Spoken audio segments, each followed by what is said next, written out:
lot of people think that it's sort of the last step, last sort of creative layer of post-production before the film goes out. And that's true. I would say that's pretty well, I'm often the last person that lays eyes on it before it goes into the world, which is really cool.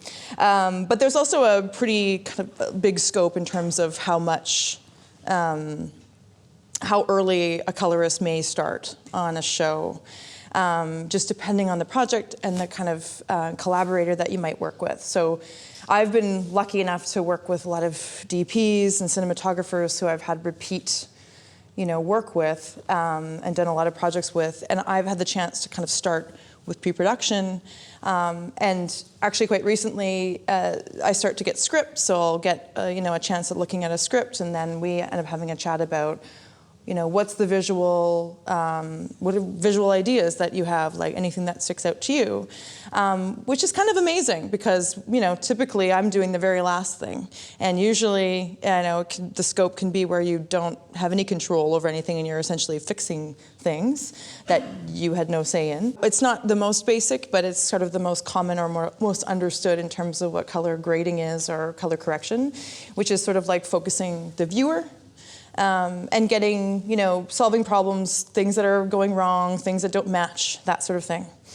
And creating consistency. So sometimes what that means is essentially matching shots that were shot, maybe at the same time of day, but the clouds, I'm from Vancouver, so the clouds come a lot. And so often you'd get a sunny shot, and then there's a cloudy shot, and a sunny shot, and so it can be as simple as that. And then obviously like layering in more things, like defining a certain time of day and then kind of maybe taking the time and blending it down as it gets darker or that sort of thing. The reason I would say it's intuitive is because I don't sit down and think about, okay, blue means this and that's what we're gonna do. We all feel the way that, we all understand the way that makes us feel. And so, but we all often can take some things that are psychologically, profound and cue them in. I like to have this slide as it shows the color wheel, but it shows both the positive emotions and the negative emotions that are actually associated with the same color.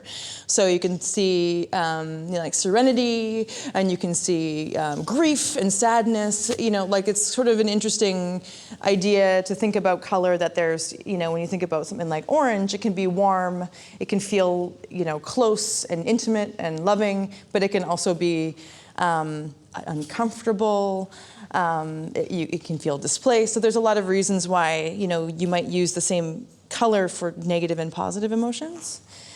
And there was a really good quote I caught the other day that was, the way humans respond to color is more like the way humans respond to music, or to taste, or to feel. They digest color individually and develop their own relationship to each, as well as different cultural relationships.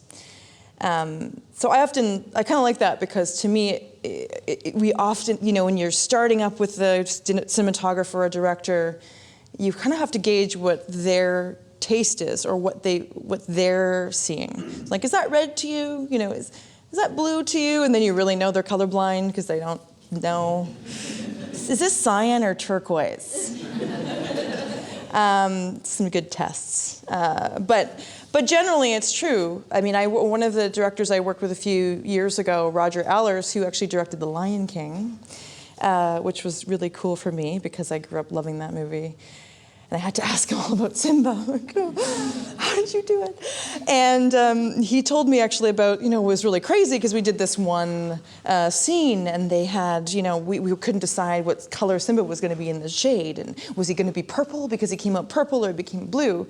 And as we were talking through that, I realized, we would use different words for tone and shade, because of course I'm using it in a more photographic sense, and he would be using it in an animated sense. And so it took us, a few hours to kind of, when I would say, is it the tone or is it the shade? And he's like, well, what do you mean? And so it's really, I find it really, that's like the most fun part of what I do, is kind of figuring out that language. But it's true that everybody does see things differently, and it depends on, depending on where you come from, things might have different meanings. So it's good to kind of be aware of that. I like to think about meaning through genre. So like genre in the sense of what we know already, or what we've come to know. Is it you can all tell me probably what a flashback looks like that we see. Not necessarily what it looks like to you, because you don't see things in black and white and like really contrasty and grainy when you think about a flashback in your mind. But that is sort of like a language that we're used to, being given when we're being told about the storytelling of a flashback. We all know what a futuristic look is, or a dystopian future look is. You can actually kind of make a bit of an inside joke with color sometimes, where you would use one genre that people would expect to reference something and use it to tell a joke.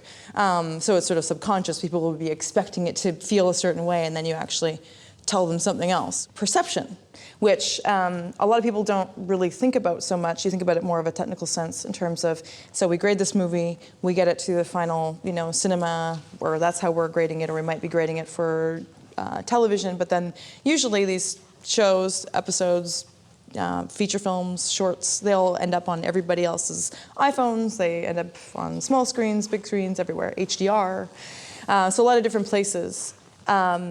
And as a colorist, a lot of the times it's your responsibility to make sure that that intent is maintained on all of those platforms, which is not straightforward. But it is kind of an interesting part of the process, because you get a chance to really think about what was intended, why did we do that, how does it look now that we've moved it into a small screen, and how are we going to change it so the audience still has that same experience? A lot of the time that can be kind of technical, but it's a really good opportunity for the colorist at that stage to kind of take a step back and become the audience, which is one of my favorite parts. You kind of stand in for the audience throughout the process of color grading, but at this point, this is kind of when you really kind of have to do that, because you have to think of what it looked like there, why it looked like that in the big screen, and then what it looks like on the small screen, and then kind of take it.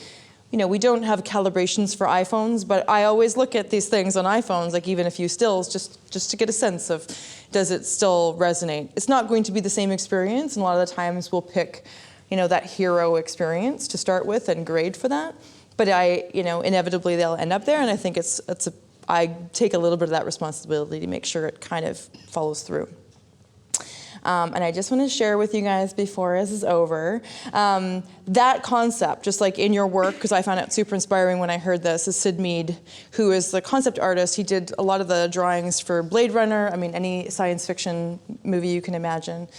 He happened to do the original drawings on Elysium, and I got to meet him, and I was really taken by this concept that he had, which was, I'll read it to you because I don't think I could hit it. The core thing about creativity is you have to be three people.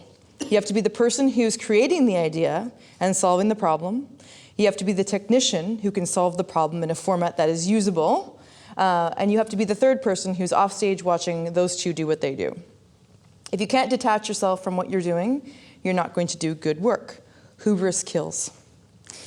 And to me, that kind of speaks to me in a big way, because ultimately what I do is I love being the audience all day long, but then also trying to cue in the story and add a layer of color to help enhance what the film is trying to say.